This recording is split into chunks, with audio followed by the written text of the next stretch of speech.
Nunca se apartará de tu boca este libro de la ley, sino que de día y de noche meditarás en él. Los pastores Luis y Viviana Cruz presentan Un Momento con la Palabra. En Isaías capítulo 8, y hoy tenemos nuestra segunda entrega de una fe intacta, y hoy vamos a hablar de una fe activa. Quiero compartir contigo una palabra en Isaías capítulo 8, versículo 11. Vamos a buscarlo juntos y vamos a ponerlo delante del Señor. Y dice así, Isaías capítulo 8, abre tu Biblia, como has abierto hoy tu corazón al Espíritu Santo de Dios, y dice así, ahí está en pantalla, si no tienes una Biblia física, dice así, porque Jehová me dijo de esta manera, con mano fuerte, y me enseñó que no caminase por el camino de este pueblo. Nueva Traducción Viviente dice, el Señor me dio una firme advertencia de no pensar como todos los demás. PDT dice, el Señor me tomó fuertemente de la mano y me advirtió que no siguiera por el camino de esa gente. Te honramos, Señor, te bendecimos, abrimos nuestro corazón, abrimos nuestro espíritu, declaramos tu gloria, declaramos tu poder, declaramos que tú estás con nosotros. Y hoy queremos tomar esa fe activa, esa fe que tiene obras, esa fe que acciona, que tiene pies y manos, esa fe que cree, que espera, que expecta y que confía. Hoy vamos en esa esperanza contra esperanza a activar la fe en el nombre de Jesucristo de Nazaret. Siéntese, póngase cómodo. En Primera de Crónicas 28:19, amada iglesia, y esto solamente es a manera de introducción, no es aún nuestro tema, quiero compartirte acerca de los procesos de activación de la fe. Y en Primera de Crónicas dice en el verso 19, todas estas cosas me fueron trazadas por la mano de Jehová, que me hizo entender todas las obras y el diseño. Amén. Nueva Traducción dice, cada detalle de este plan lo recibí por escrito de la mano del Señor. PDT dice, esto es según las instrucciones que el Señor me dio. Amén. Entonces, vamos a compartir acerca de la activación de la fe. Hablamos hace 15 días de una fe intacta, de la necesidad de mantener la fe con la que comenzamos el camino de Dios, o una fe aún mayor, la fe que tuvimos en nuestro mejor tiempo, en lo que la teología denominaría el primer amor, como dice Apocalipsis capítulo 2, en los momentos en que realmente el Señor ha hecho que nuestro corazón sea capaz de creerle. Y el Espíritu Santo nos dice dos cosas. La primera es Isaías, yo ahora parafrasearlo acerca de los tres conceptos que acabamos de ver, tanto en PDT como en NTV como en Reina Valera, y dice, el Señor me dio una firme advertencia, no piense como piensan todos los demás. Entonces, lo primero que dice el Señor para mantener una fe intacta y en este día activar nuestra fe es no pensar como piensan las demás personas. Cuando vemos las noticias, cuando escuchamos las cosas, cuando alguien se sienta en el bus al lado, los compañeros de trabajo comienzan a hablar, hay una advertencia firme, dice Nueva Traducción Viviente, y el Señor nos dijo claramente, no pienses como piensa esa gente, no pienses como piensa ese pueblo, no pienses como piensan todos los demás. Entonces, para mantener una fe intacta, hay que pensar según la palabra de Dios, reconociendo que, como dice Reina Valera 60 en Primera de Crónicas, todo lo que ha acontecido ha sido trazado por la mano de Dios. Todas las cosas que pasan han sido trazadas por la mano de Dios. Las buenas, las malas, las regulares, porque como dice Romanos 8:28, a los que amamos a Dios todas las cosas nos ayudan para bien. Así que, hecha esta introducción, vamos a abrir nuestras Biblias en Hebreos 11, que es sin excepción el capítulo de la fe y vamos a hablar concretamente de cómo activar la fe. Es necesario, dice Hebreos 6, que el que se acerca a Dios crea que hay un Dios y que Dios es galardón de lo que le busca. Cuando en Hebreos 11 hacemos ese recorrido por todo lo que es la fe, desde el concepto, que además es un concepto primario, no es el ultraconcepto que vamos a tener de todas las escrituras, pero sí es el concepto que nos da el apóstol escritor de Hebreos 11. Hebreos 11, que además son 40 versículos maravillosos, es eso, es un tratado de fe. Y el objetivo de Hebreos 11 es darnos una fe activa. Es que podamos tener una fe que está más allá de nuestros labios, más allá de nuestro entendimiento y nuestro corazón, donde podemos decir, como el apóstol Pablo dice en los Corintios, yo sé a quién he creído, y que pueda salir de nuestra boca. Es una fe que está acompañada de la acción. Es una fe que no es fruto de labios, que no es de labios para afuera, sino que se manifiesta en nuestras acciones y en nuestro estilo de vida. Hoy no hablaremos como el domingo de Emuná, que es la fe que acepta el así sea como de parte de Dios, sino hoy hablaremos de la fe como se traduce. Emuná es la traducción de fe del Antiguo Testamento, pistis es la traducción de fe del Nuevo Testamento, y pistis es una fe que me lleva a la acción, que me puede mostrar exactamente lo que sí es fe. Y bueno, Hebreos dice que fe es certeza, dice el verso 1, y que fe es convicción.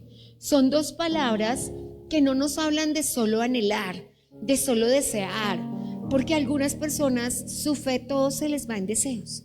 Y yo sí quiero una casa, y yo sí quiero una vida con Dios, y yo sí quiero. En Colombia solíamos decir, cuando las personas no gustaban de trabajar, y decíamos, no sé si en toda Colombia, pero en mi Bogotá natal solíamos decir, tiene unas ganas de trabajar, pero no se le nota.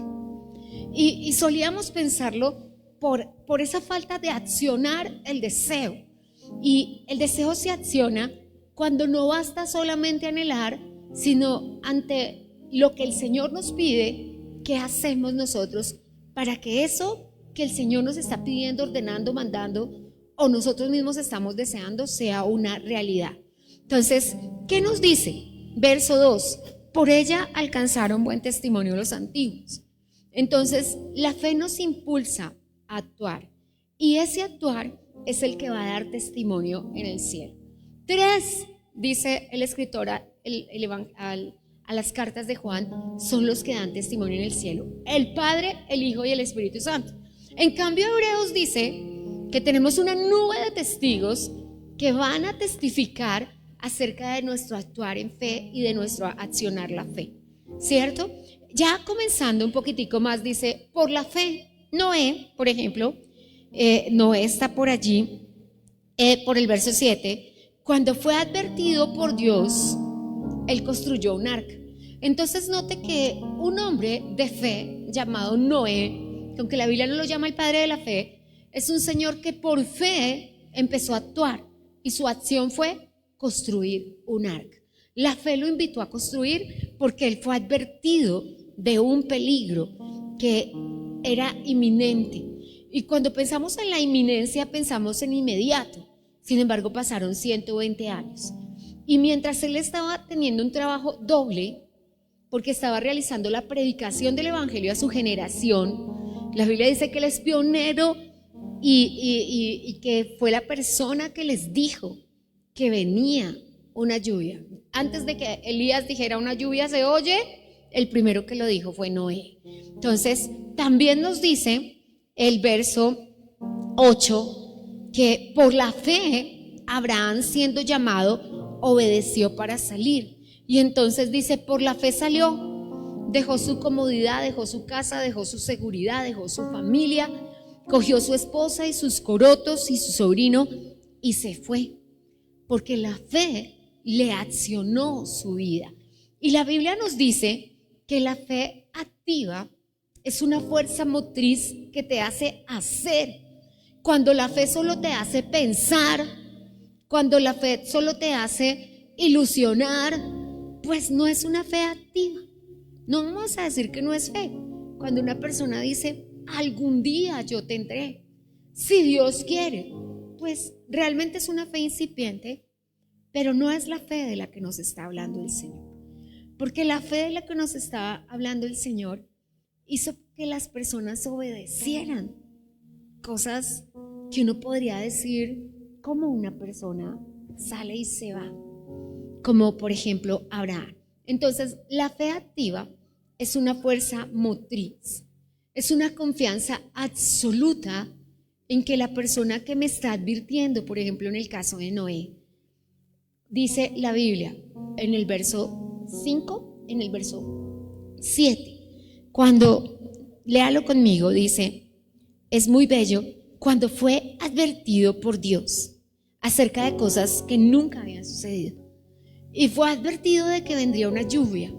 Lo que había en esa era un rocío que subía de la tierra. Voy a decirlo coloquialmente, como lo diríamos en Colombia, llovía para arriba. Y él fue advertido por Dios de que llovería para abajo. Si alguien nos advirtiera a nosotros hoy que llovería para arriba, sería tan absurdo como cuando el Señor advirtió a Noé de que llovería para abajo. Pero Piscis es la certeza de que aunque mis ojos no lo hayan visto, mi mente no lo pueda entender y ni siquiera mi imaginación lo pueda cavilar, porque ni mi imaginación se imaginaría, valga la redundancia, cómo es llover para arriba, sucederá porque Dios lo dijo. Entonces, cuando soy capaz de creer que si Dios lo dijo, sucederá como Él lo dijo, eso se llama fe. Y esa fe activa es la que hace a las personas hacer cosas. Por eso él construyó un barco, algo tan ridículo como empezar a hacer un barco, como nosotros aquí, a 1800 metros de la costa, haciendo un barco para cargarlo hasta allá. Pensaría alguien, ¿cierto? Para cargarlo hasta allá pensaría alguien, no porque es aquí donde va a haber una inundación. Pero cuando veíamos, y como estaba acá Karen desde, ¿dónde es que es Karen, amor? Desde Puerto Líbano, pienso en eso y le preguntaba yo cómo fueron las inundaciones en Montería. ¿Estabas allí? Y decía sí, tocaba ir en canoa de una casa a otra casa. Y yo decía, bueno, esas cositas que uno no se imagina. Uno no se imagina que tenga que ir en barco a la casa del vecino. En mi ciudad no pasaba mucho, pero pasaba. Cuando el río Tunjuelito, que es un río que hay en el sur de Bogotá, se inundaba, la gente tenía que ir en barquito de una casa a la otra porque las casas el agua llegaba hasta el segundo piso. No sé, creo que hace muchos años lograron dragarlo, limpiarlo y hacer cosas que pudieran hacer posible que no se volvió a inundar. Realmente estoy hablándote de hace muchísimos años. Y cuando yo recuerdo eso, recuerdo que eso no era algo que la mente se imaginara, que tú vas a estar acá en una ciudad como Duitama en barquito. Eso era lo que pasaba en la generación de Noé. Pero él recibió una advertencia de Dios, una advertencia que papá no nos dice si fue en sueño, si fue en persona, si el Señor se le apareció, si le envió un ángel. El caso es que el escritor a los Hebreos nos dice, Génesis nos dice que la voz del cielo y que la comunión con papá, pero no exactamente el cómo. Lo que sí sabemos es que fue tan claro que Noé se levantó a la mañana siguiente a comprar madera, lo cual no era algo fácil, a conseguir puntillas y bueno, no sé cómo fuera que se hacía en esa época, y a pensar en cómo él iba a hacer una cosa de semejantes dimensiones, una construcción de 3 pisos, algo que no existía en su época, algo que nadie se imaginaría para hacer. Bueno, papá le había regalado 3 varones, Sem, Cam y Jafet, y ellos tenían sus esposas, pero realmente solo 8 personas, donde las mujeres máximo podían pasar cosas. ¿Cómo se dimensiona? Que hayan durado los 120 años construyéndolo, no lo sé. ¿Cuánto de esos 120 años duraron? No lo sé. ¿Cuántas veces los hijos de Noé se desesperaron y le dijeron, papá, todos dicen que tú estás loco y nosotros también estamos por creerlo? Me imagino que debió pasar muchas veces. Pero la Biblia dice que él solamente necesitó una advertencia. Entendamos advertencia como amonestación. Esto es lo que va a suceder y yo quiero que tú seas librado. ¿Te imaginas papá diciendo, esto es lo que va a suceder? Siento y lo sé y lo creo y nos lo contarán todas las personas como en Armero, en Armenia y en todos los terremotos del mundo, que aparecerán muchas personas a decirnos, como en el 11 de septiembre y las diferentes cosas que han pasado, que Dios les advirtió acerca del terremoto, del peligro y que ellos milagrosamente salieron de allí. Eso fue lo que pasó. Entonces, ¿qué es la fe activa? Es una acción visible que cree lo invisible. Es una acción visible que cree lo que no ha sucedido, que cree lo que ha salido de la boca de Dios, sin saber el cómo, el cuándo y el a qué horas, sino solamente con una palabra: Dios me dijo. Dios me dijo. Y a veces cuando le decimos a alguien Dios me dijo, y sale un Dios me dijo, como por ejemplo el del verso 8, un Dios me dijo como el de Abraham, que el Señor le dijo que se fuera de su casa, algo tan absurdo como romper la vida patriarcal que tenían las tribus en ese momento, porque las personas no se separaban de sus casas, porque las personas vivían con sus generaciones. Allí estaba Taré, el papá de Abraham, todos sus hermanos y el resto de su familia bajo el mismo techo, y Abraham se para y le dice a su papá Taré que no lo puede llevar. Me imagino que el viejito se puso a llorar, y que no se puede ir con él, y que además no puede llevar a sus hermanos, y que además no tiene ni idea para dónde va. Tan ridículo como hacer un arca, de decirle a las personas, nos vamos solamente Sara y yo. ¿Y para dónde van? No sabemos. No sabemos si el anuncio de irse era aún más ridículo que decir, no sabemos a dónde vamos. Me imagino que lo que hizo Taré fue coger a su hijo Abraham y llevarlo a donde estaban todos un montón de ídolos y decirle, ¿cuál de estos dioses fue el que te dijo para yo romperlo? Y simplemente él dijo, no, ninguno de esos dioses fue. Es el Dios, el yo soy, es el Dios de los cielos, es el Dios que hizo todo. Y además el papá le decía, no, pero un solo Dios, uno solo, y tú aparte de eso le crees. Y era tan ridículo como la construcción del arca. Y cuando el Señor nos activa la fe, nos habla de tres formas. La primera es la revelación, como lo vemos aquí, tanto a Abraham como a Noé y a los nombrecitos que están en los 40 versículos, hombres y mujeres que tuvieron una revelación de Dios. Cuando Rahab estaba, esto es de lo... Sí, eso ya no es ridículo, eso raya en la locura. En el prostíbulo en el que ella trabajaba, los hombres llegaban a hablar de un Dios que había abierto el mar, de un Dios que había puesto a hombres sobre sus caballos debajo del mar, de un Dios que había humillado, pulverizado y puesto el pie encima sobre Faraón, el hombre más poderoso de la tierra. Y empezó una mujer prostituta a cavilar en su mente, a activar su fe, que ella no tenía ni idea que existía, ni tampoco sabía que se llamaba fe, sino empezó a pensar, ¿y no será que ese Dios que es capaz de hacer semejante portento me puede sacar a mí de esta vida? ¿Me puede cambiar a mí mi vida? ¿Me puede dar a mí una vida diferente, una vida más digna? Muy seguramente no era una vida digna la prostitución. Jamás se imaginó que iba a ser una mujer reconocida en Israel. Jamás se imaginó que se iba a casar con Salmón, uno de los principales príncipes de Israel. Jamás se imaginó que su hijo iba a ser tatarabuelo del Señor Jesucristo y que su hijo iba a ser reconocido como hombre importante en el pueblo de Dios. Sin embargo, la fe viene por el oír, y ella empezó a oír que había un Dios capaz de hacer portentos, capaz de hacer prodigios.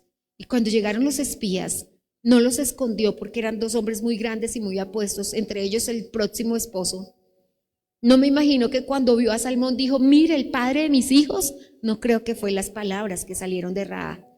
Simplemente los escondió porque ellos eran la única conexión con ese Dios del que hablaba todo el mundo, que era un super Dios. Entonces, cuando pensamos en eso, pensar en que Dios es poderoso, eso viene por la revelación. Dios le dio a cada uno una instrucción, una advertencia, una convicción, una certeza, y vino de parte de Dios. Y en ese momento, cada una de esas personas recibió el don de la fe, una fe activa, que a Noé lo hizo empezar a construir, que a Abraham lo hizo hacer maletas y salir sin saber para dónde iba, que a Rahab la hizo pensar en que aunque mujer indigna para los hombres, podía tener una vida diferente. No le estaba pidiendo a Dios un matrimonio y menos de semejante dimensión con un príncipe de Israel. No le estaba pidiendo a Dios una familia, le estaba pidiendo a Dios que le sacara de esa vida. Pero como dice Efesios capítulo 3, en Dios hay mucho más abundantemente de lo que pedimos y entendemos. Entonces, cuando pensamos en eso, realmente eso es convicción. Y convicción es pasar del dicho al hecho. Porque si yo le creo a Dios, yo empiezo a hacer. Entonces va a llover. Ni siquiera le tocaba inventarse un arca, porque tampoco le tocó a Moisés inventar el tabernáculo, ni tampoco a David le tocó inventar el templo, porque eso es lo que dice Primera de Crónicas 29:19, que todo el diseño vino de la mano de Dios.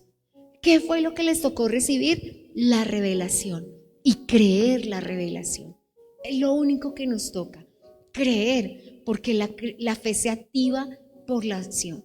¿Qué fue lo que dijeron todos los que están en esos 40 versículos que vale la pena que los lea? Yo los leo muy seguidos, en 4 o 5 versiones. Hoy añadí una nueva versión y es una nueva versión muy parecida a Reina Valera, pero tocó mucho mi corazón porque todo lo que hicieron cada persona fue llevar su fe del creer a la acción. Si yo te creo, ¿qué voy a hacer para demostrar que yo te creo? Entonces yo te creo que tú me abriste la puerta de la oportunidad. Yo tomo la hoja de vida y la llevo con la certeza que ese trabajo es para mí. Si yo te creo, yo muevo mis 2 piecitos a hacer mi parte. A Noé, dice el verso 7, su fe lo llevó a construir. Y él empezó a construir ante las risas, ante la burla, ante la ridiculización pública, ante que todo el mundo le dijera, estás loco, y a sus pobres 3 chinos y nueras, todo el mundo le dijera, no, realmente a ustedes les tocó lo peor, un suegro loco. Pero solamente podían decir, yo creo que ellos no dirían, él habló con Dios. Yo creo que ellos dirían, él cree que habló con Dios. Porque están absolutamente convencidos. El que estaba absolutamente convencido era Noé. Entonces, ¿qué es una fe activa? Es la realización de actos que a los ojos de Dios le evidencian que yo le estoy creyendo. Porque Dios tiene que saber que yo le estoy creyendo, que creo que es galardonador. En el verso 6 de Hebreos dice, el que se acerca a Dios no solamente debe creer que hay un Dios. O sea, no basta solo con creer a Dios, hay que creerle a Dios y que Él es galardonador de los que le buscan. Cada persona que cree en Dios debe creer que hay un galardón para que los que buscan a Dios. Dígale al que está a su lado, debe creer que buscar a Dios no es en vano. Debe creer que no está buscando a Dios en vano. Debe creer que no está perdiendo el tiempo. Debe creer que no está en el camino del Señor porque no tenía nada más para hacer. Debe creer, y para eso todos debemos activar nuestra fe. El verso 4 dice que Abel activó su fe adorando. El verso 4 dice, por la fe Abel ofreció a Dios un excelente sacrificio. Y Abel activó su fe adorando a Dios con un excelente sacrificio. Enoc dice en el verso 5, Enoc activó su fe agradando a Dios. Dice que el hombre, me encanta Enoc, porque dice que el hombre llegó a una relación tan íntima, tan amistad con Dios, que empezó tanta amistad que Dios no pudo vivir sin él y se lo llevó. Me encanta esa amistad a la que llegó, porque todos los días llegó a una intimidad con Dios, un compañerismo con Dios, una realidad con Dios, que Dios dijo, ay, vámonos ya para el cielo. Y la Biblia dice que Dios se lo llevó.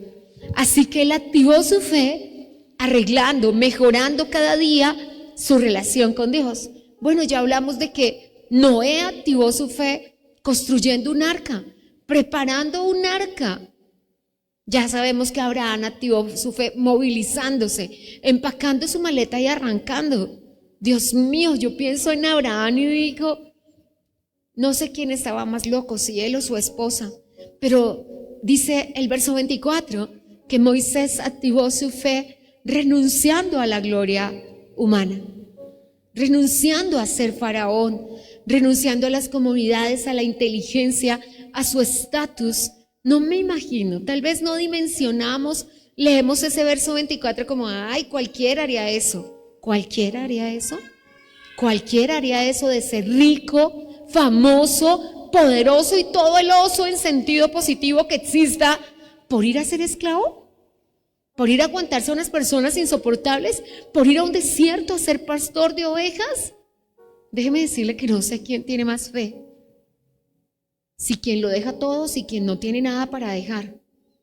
Pero pienso en Moisés y digo, ¿por qué renunció a ser faraón? Con todo lo histriónico que era, sabio, guerrero y todo lo que las historias y los historiadores nos cuentan de Moisés. Porque creyó y no comenzó creyendo. De hecho, yo tampoco hubiera creído en él, porque comenzó con un asesinato. Él no salió de su casa como Abraham, dispuesto a obedecer a Dios. Él no salió como Noé por una advertencia. Él salió porque metió la pata. Y como canta Marcos Vidal, se vio en el redil y no supo cómo. Y terminó allá diciendo, no puedo regresar. Cuando murió Setis, la historia piensa que es él, y quedó Ramsés. Ramsés, que borró la historia de todos los demás faraones para ser el uniquito, habían crecido como hermanos. Obvio que Ramsés lo iba a disculpar, pero ese no era el plan de Dios. El plan de Dios es que él fuera esclavo, que él comiera mute y que por 40 años fuera pastorcito pobre y por otros 40 años fuera pastorcito soportando a personas insoportables. 80 años de una vida no tan bonita a cambio de una vida en palacio donde todo el mundo le rendía pleitesía por la fe. Creo que sí se necesita fe, ¿cierto? Creo que sí. Entonces, ¿qué es lo que hace la fe? Replantea las prioridades. Replantea las prioridades porque las personas dicen, ¿de verdad es primero mi estudio que Dios? ¿De verdad es primero mi trabajo que Dios? ¿De verdad es primero mi familia? Creo que fue esta mañana que recibí una llamada, no sé, o ayer en la mañana, acerca de una persona que me contaba que el Señor le mostró el rapto de la iglesia. Y como cientos de personas, creo que entendí bien, se habían quedado por no replantear sus prioridades. Y la mayoría de las personas estaban enfocadas en el milagro y en la promesa y no en el amor por el dador de las promesas. Y veía cómo las personas, por sus hijos, por su estudio, por su trabajo, por su economía, habían cambiado a Dios. Y cuando llegó la hora de entrar al cielo, papá les dijo, no pueden entrar porque yo no soy importante para ustedes. Porque la fe replantea las prioridades.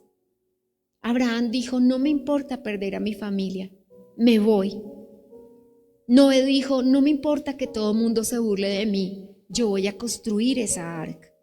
Moisés dijo, este es el camino, no seré el próximo hombre más poderoso de la tierra, a nivel mundial y a nivel mundo, porque sí logró ser un hombre muy poderoso en la tierra, porque era poderoso delante de Dios, donde verdaderamente hay poder. Entonces, cuando pensamos en esto, el verso 32 dice, la fe conquista, pero también dice en el verso 37 al 39 de Hebreos, pero la fe sufre.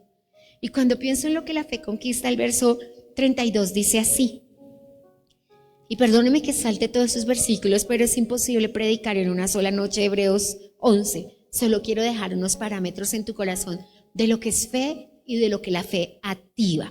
Y el verso 33 dice que por fe conquistaron reinos, hicieron justicia, alcanzaron promesas, taparon bocas de leones. Y en el verso 35, en la línea 2 dice, más otros fueron atormentados.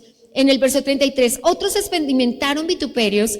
En el verso 37 dice, otros fueron apedreados. Entonces el Señor nos da dos caras de la fe. Una fe que sí lleva a la gloria, a conquistar, tomar todo lo que Dios tiene para nosotros, pero también es una fe que experimentará sufrimiento y prueba. Y la fe tiene las dos caras que hacen parte de la misma moneda. ¿Para qué? El verso 40 nos dice, ¿para qué? Para que lo leas conmigo. Proveyendo Dios alguna cosa mejor para nosotros. Esa palabra me tocó el corazón todas las veces que leía Hebreos 11. Y siempre llegaba a Dios ha proveído alguna cosa mejor. Siempre que lees la palabra alguna cosa en el Nuevo Testamento, habla de algo glorioso. Y el texto dice, Dios, si activas tu fe, para ti va a presentar alguna cosa mejor. ¿Qué fue la convicción de las personas que aparecen en esta lista? Que además el escritor a los Hebreos dice que no pudo poner todos los nombres. Dijo, ¿qué más diré? Si hablo de Gedeón, de Jefté, y decía, no puedo hablar de todos. Porque no existiría un libro de Hebreos, sino una Biblia con solo Hebreos si hablara de todos. Pero ¿qué les puedo decir? Que ellos, por su fe, cambiaron su vida. ¿Y cuál era su fe? Creo que la que mejor nos lo ejemplifica es Sara. ¿Cuál era su fe? Dice en el verso 8, hablando de Sara, verso 11, en la línea final, porque creyó que era fiel quien lo había prometido. Y dice que lo que movió el corazón de todas estas personitas fue creer que era fiel el que prometía. Unos conquistaron, otros supieron. ¿Para qué? Hebreos 11:40 dice que para nosotros poder conocer.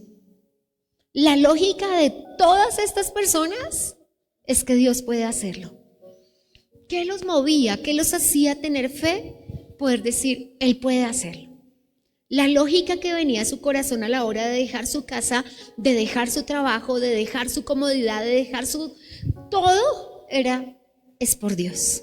Es por Dios. No existe otro premio mayor. Es por Dios. Sin embargo, el verso 40 dice que para nosotros sí había un premio mayor. En su época para ellos no lo vieron.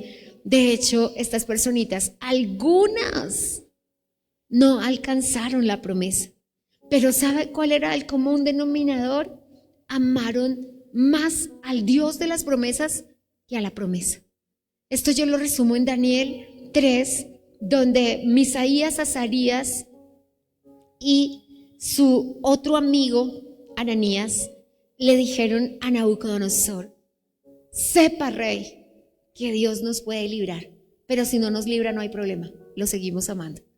Esto fue lo que dijeron los hombres de Hebreos.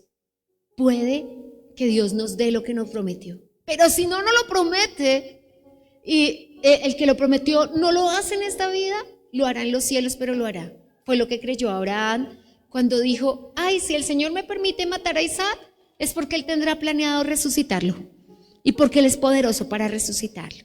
Entonces, ¿qué dice la Biblia? Y quiero recapitular para llegar al punto que tenemos en este día.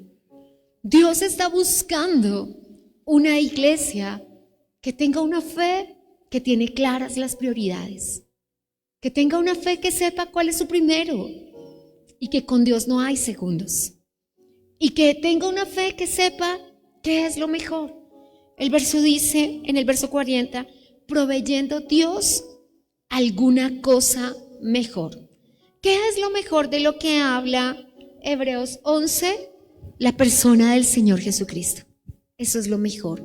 Ninguno de ellos tuvo presente al Señor Jesucristo. Y lo dice la palabra de Dios. El Señor les dijo, les voy a dar a los demás una cosa mejor. Una realidad de acceso. Hebreos 4:16 dice que nosotros tenemos acceso al trono de la gracia. Esa realidad es la cosa mejor. Pero también la Biblia dice, y es algo portentoso, que dice 2 Corintios 4:7, que nosotros tenemos ese tesoro en vasos de barro. ¿Qué es lo que nosotros tenemos? Una realidad del Señor Jesucristo y la presencia del Espíritu Santo en nuestras vidas. Y lo increíble es que estas personas no participaban de estas dos cosas y tenían fe. Absurdo para alguno de nosotros que no alcancemos esa dimensión de fe, que no alcancemos esa fe. Es por eso que ha cambiado la iglesia, no como cuerpo de Cristo, sino nuestro comportamiento, nuestra actitud, nuestro amor. No sé cuántas personas de los que estamos aquí nacimos con congregación diaria, con servicio el domingo, con vigilia de 24 horas y todas esas cosas que la iglesia ya no vive. No pasaría jamás. Y no era porque no existía el celular, es que nadie osaría prender el celular en un servicio, es que nadie osaría cantar mientras estábamos orando y nadie osaría no asistir a una vigilia, y todas las cosas que esta iglesia que yo conozco, que yo conocí, en la que yo nací, crecí y en la que vivo, es diferente a la que vivimos hoy. ¿Qué es lo diferente con ellos? Dirás que no tenían al Señor Jesucristo presente como nosotros. No tenían la realidad mesiánica que tú y yo tenemos. Y no tenían la presencia del Espíritu Santo. Por eso es que somos inexcusables. Y por eso es que el Señor nos va a llevar en el rapto a los irreverentes, que 10 amonestaciones y cometen el mismo error, que 50 amonestaciones y vuelven a hacer lo mismo, molestar al creyente, fastidiar la vida de quienes buscan al Señor de verdad, como tropiezo. ¿Para qué? Con un solo propósito: quedarse del rapto de la iglesia. Porque todavía vivimos tiempos en que alguien cree que le hace un favor al Señor al congregarse y que le hace un favor al Señor al buscar. Antes busco, antes leí. Le preguntas, ¿por qué no buscas a Dios? Porque no quiero. Pero no será la realidad del día de la venida del Señor. Es tan importante saber que el escrutinio lo va a hacer el Señor Jesucristo. Y por eso dirá, no te conozco, hacedor de maldad. Separará una persona que dirá, pero yo sané a personas de cáncer, de sida, de todo esto. Y el Señor dice, no te conozco, porque la realidad de conocer al Señor es ese amor, es esa fe, es esa certeza, es esa convicción que activa nuestra vida diaria, nuestro comportamiento diario, nuestro plan diario de vida. Y nuestro plan diario de vida incluye varias cosas con las que quiero cerrar hoy antes de que oremos. La primera, Hebreos 12 dice, por tanto, dice el verso 1, por tanto nosotros, note, nosotros, no ellos, no los del capítulo 11, nosotros, teniendo tan grande nube de testigos. Y aclaro, ¿no? Por aquello de que la teología tenía sus revuelticos, hay gente que dice, allá está Abraham mirándome, Abraham es el testigo. No es lo que dice el texto. No están estos 50, 80 o 100 personajes que aparecen aquí mirándonos. ¿Qué es lo que testifica contra nosotros? Lo que ellos hicieron sin la persona del Señor Jesucristo y sin el Espíritu Santo. ¿Por qué nosotros, la iglesia de hoy, no es mejor que ellos en cuanto a la fe? Y eso es lo que testifica contra nosotros. Es como cuando el niño al que el papá no le compró zapatos, nunca pudo para el uniforme, jamás le compró cuadernos y escribía debajo de una lamparita en la calle y hacía las tareas a la medianoche, es el primer puesto toda la vida.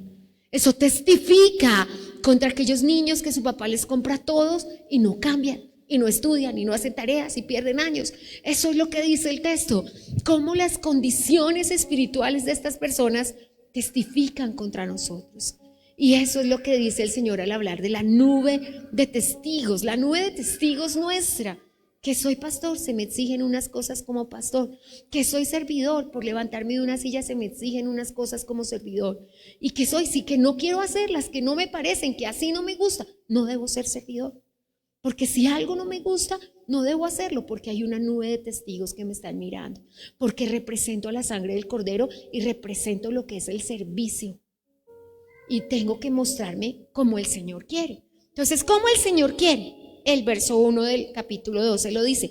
Nosotros, teniendo en derredor nuestro tan grande nube de testigos, tenemos que hacer dos cosas, ¿cierto? La primera, despojémonos de todo peso. La Biblia dice aquí que dos cosas constituyen ese peso: el pecado que nos asedia y el peso. ¿Qué toca hacer con eso? Despojémonos. Ay, sencillo, yo hago dieta. No es de ese peso que habla aquí la Biblia. Habla de una energía espiritual contraria que me hace bajar en vez de crecer. Que soy ese patico que va para atrás, para atrás, para atrás y no para adelante. Yo no lo compraría. Hay un patico negrito medio feo que dice para atrás, y yo le digo a mi esposo, no, eso a mí no me gusta, ni tampoco me gustan los cangrejos. ¿Qué es lo que dice el Señor? Despojémonos de cualquier cosa que nos haga ir hacia atrás, despojémonos de lo que nos quita fuerza para orar, de lo que nos quita fuerza para ayunar, de lo que nos quita ansiedad, nos quita, ¿cierto? Exceso de ocupaciones nos quita, ¿cierto? Nos quita. Porque si usted toma su celular para llamar a su familia en medio del trabajo, muy seguramente su jefe le va a decir, este no es el momento, ¿cierto? Este no es el momento. Obvio, como acá no se para Dios delante tuyo a decirte, este no es el momento, entonces de pronto nosotros pensamos que no, pero las ocupaciones y no solamente los robatiempos, dentro de los robatiempos está el celular, pero hay señores que jamás sacan el celular, pero pueden pasar 2, 3, 4, 5 horas echando tinto y charlando con alguien, decíamos en Colombia arreglando o dañando el país, pero son robatiempos. Y esas cositas, como las relaciones tóxicas, las malas amistades, son peso que nos asedia, que nos agobia y que nos impide tener esa fe activa que tuvieron estas personitas. ¿Qué es lo que dice el Señor? Que los apegos emocionales, espirituales, físicos, materiales, cualquiera sea el apego, es decir, lo que es más importante en mi corazón, es un peso que me retrasa en la fe. Pero también dice, quítate el pecado que te asedia. Asedio es estar encerrado. Hábitos que debilitan, específicos como la tacañería, específicos como la soberbia, específicos como las cosas que aún no se han dejado, que son fácilmente identificables, pero no fácilmente dejables, y que nos están llevando a no avanzar. Esos hábitos, y dice el Señor que nos asedian, porque el asedio es impedir salir. Entonces la meta de estos hábitos es estancar, que nunca se crezca. La expresión que voy a utilizar de pronto es muy displicente, pero no se me ocurre otra, es jugar a ser cristiano. Es básicamente jugar a ser cristiano, practicando las mismas cosas que hacíamos antes. Y entonces tenemos con algo que no estoy de acuerdo, no es falta de misericordia y de bondad, pero nos pasa mucho como pastores, Nosotros tenemos la obligación de hablar con personas que están jugando a ser cristianos. Y nos toca. Y tenemos a una persona seria enfrente, santa, que quiere con Dios, que quiere caminar, que está lista, firme y hacia adelante. Y nos toca decirle, espéreme que es que tengo que atender a esta chinita boba, medio loca, mediocre, que no quiere nada con Dios, que está en fornicación, pecado, drogadicción y alcoholismo, pero tengo que tener misericordia de ella. Y delante del Señor uno le diría, qué injusticia tener una persona enferma, santa, que quiere con Dios, que todo lo quiere para con Dios. Y nos toca al que ya está al borde del infierno, dedicarle el tiempo. ¿Por qué pasan esas cosas? Porque hay personas jugando al cristianismo. Entonces, cuando pensamos en eso, la solución que dice el Señor es la paciencia. Sí, paciencia es la ciencia de la paz. Eso es paciencia. Dice, despojémonos de todo peso y del pecado que nos asedia y corramos con paciencia la carrera que tenemos por delante. Sí, la única solución es la paciencia. Sin embargo, que la paciencia que habla Hebreos 12 no es la paciencia de la ciencia de la paz de la que habla Isaías, sino es una paciencia que se llama hipomone, que es una fuerza vital, que es lo que da contexto a la fe activa, es la fuerza que me hace trabajar, la razón por la que salgo cada mañana a trabajar, la razón por la que busco al Señor. Esa paciencia que es una perseverancia activa. Ay, no quiero orar, Señor, de verdad las fuerzas no me dan, estoy cansado, me acosté tarde, pero voy a orar, Señor, porque es que yo tengo que hablar contigo a ver cómo va a ser este día, porque si no este día sería chueco. Cansado, molido, acabado, pero tengo que ir a hablar contigo.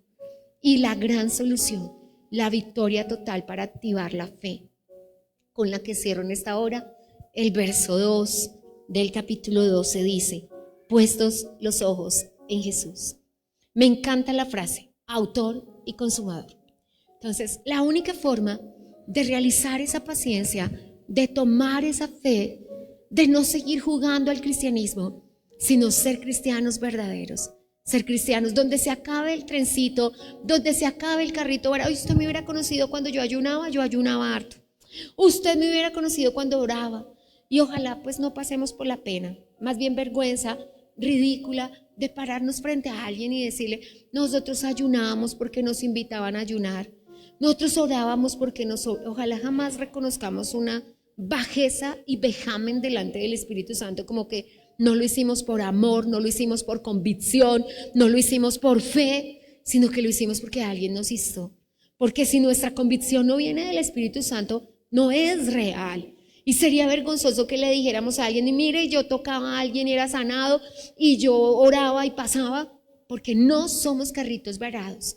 Nuestra fe tiene que ir en aumento y para eso hay que poner los ojos en Jesús. Si mi trabajo me cambia y yo ya no puedo orar y yo ya no puedo ayunar, si mi vida académica me cambia, yo ya no puedo orar y yo ya no puedo ayunar, si mi vida relacional, matrimonial, ministerial o de amistad me cambia y yo ya no puedo orar y yo no puedo ayunar, pues yo trunqué mis prioridades. Y yo estaba buscando la promesa, pero no al dador de la promesa. Pero si mis prioridades y mis claridades me dicen que Dios sigue siendo no mi primero, sino mi único, las demás cosas serán añadidas. Es la razón por la que Abraham era el hombre más rico de su generación, Jod era el hombre más rico de su generación y todo el que se metía con Dios terminaba rico y en victoria. ¿Por qué razón? Porque sus prioridades seguían claras. Dios seguía siendo su único. Y mientras Dios siga siendo tu único, la bendición estará garantizada. Entonces, Él es, termino con esto, el autor y consumador de nuestra fe. Me encanta esa frase, autor y consumador. O sea, Él la colocó y Él la consumará. Gracias a Dios, no nos toca a nosotros. Jesús es quien nos dio la fe y Jesús es quien completará nuestra fe, siempre y cuando nuestra mirada siga puesta en Jesús. Así que para eso, amada iglesia, quien llega a la máxima consumación de la fe es quien nunca deja de mirar a Jesús, es quien nunca se suelta de las manos de Dios y el que permanece con la claridad de prioridades. Cuando sus prioridades son claras, no hay segundos ni terceros, porque el Señor no es primero, es único. Y si Él es tu único, como el Señor nos llama a nosotros, mi único, es la razón por la que Dios le dijo a Abraham, dame tu único, porque para el Señor todos somos únicos. Hemos escuchado Un Tiempo con la Palabra, con los pastores Luis y Viviana Cruz. Dios los bendiga.